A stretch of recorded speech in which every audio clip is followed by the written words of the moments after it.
ഭൂമിയുടെ പരപ്പിൽ എങ്ങനെ ജീവിക്കണമെന്ന് മാതൃക കാണിച്ചു തന്ന പ്രകാരം അന്യോന്യം സ്നേഹത്തിലും പാവത്തോട് പ്രാണത്യാഗത്തോളം എതിർത്ത് നിന്ന് ഇരുൾ അടഞ്ഞ വഴികളിൽ തിരുനാളമാകുവാൻ ഇന്നത്തെ ചിന്ത. നാം ഇപ്പോൾ ദൈവമക്കൾ ആകുന്നു. പ്രിയമുള്ളവരെ, ഇന്നത്തെ ചിന്തയ്ക്ക് ആധാരമായി നാം എടുത്തിരിക്കുന്നത് 1 യോഹന്നാൻ 3-ാം അധ്യായം. നാം എങ്ങനെയാണ് ദൈവമക്കളായത്? യോഹന്നാൻ അപ്പോസ്തലൻ തന്റെ സുവിശേഷത്തിൽ പറഞ്ഞിരിക്കുന്നു, യേശുവിനെ കൈക്കൊണ്ട് യേശുവിനെ തന്റെ നാമത്തിൽ വിശ്വസിച്ചിരിക്കുന്ന ഏവർക്കും ദൈവമക്കളാകുവാൻ അവൻ അധികാരം കൊടുത്തു.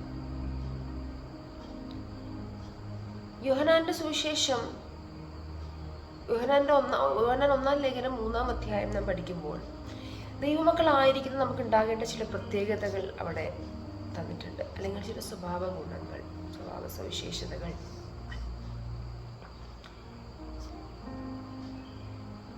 ദൈവമക്കളായിരിക്കുന്ന, അല്ലെങ്കിൽ നാം ആരുടെ മക്കളാണോ ആ അപ്പന്റെ സ്വഭാവം നമ്മളിൽ ഉണ്ടായിരിക്കണം. അതുപോലെയാണ് ദൈവമക്കളായിരിക്കുന്ന നമ്മളിൽ ദൈവത്തിന്റെ സ്വഭാവം ഉണ്ടാകണം. അതിലൊന്നാമത്തതാണ് അവിടെ സൂചിപ്പിച്ചേക്കുന്നത് സ്നേഹം.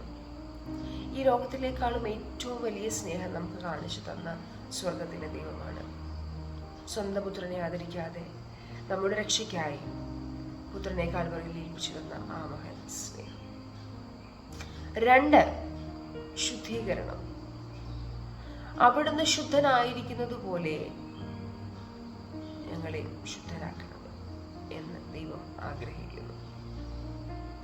എന്നാൽ മാത്രമേ അവിടുന്ന് പ്രത്യക്ഷമാകുമ്പോൾ നമുക്കും അവിടുത്തെ പോലെ ആകുവാൻ കഴിയുകയുള്ളൂ. ഈ 2 സ്വഭാവ ഗുണങ്ങളും നമ്മളിൽ ഉണ്ടാകണമെങ്കിൽ നമ്മൾ പരിശുദ്ധാത്മാവിനാൽ നിറയണം. അതുകൊണ്ടാണ് പറഞ്ഞിരിക്കുന്നത്, പരിശുദ്ധാത്മാവ് വരുമ്പോൾ അവിടുന്ന് ആത്മാവിലും സത്യത്തിലും വഴി നടത്തും. പരിശുദ്ധാത്മാവിന്റെ സഹായം ഉണ്ടായെങ്കിൽ മാത്രമേ നമുക്ക് പരിശുദ്ധ ജീവിതം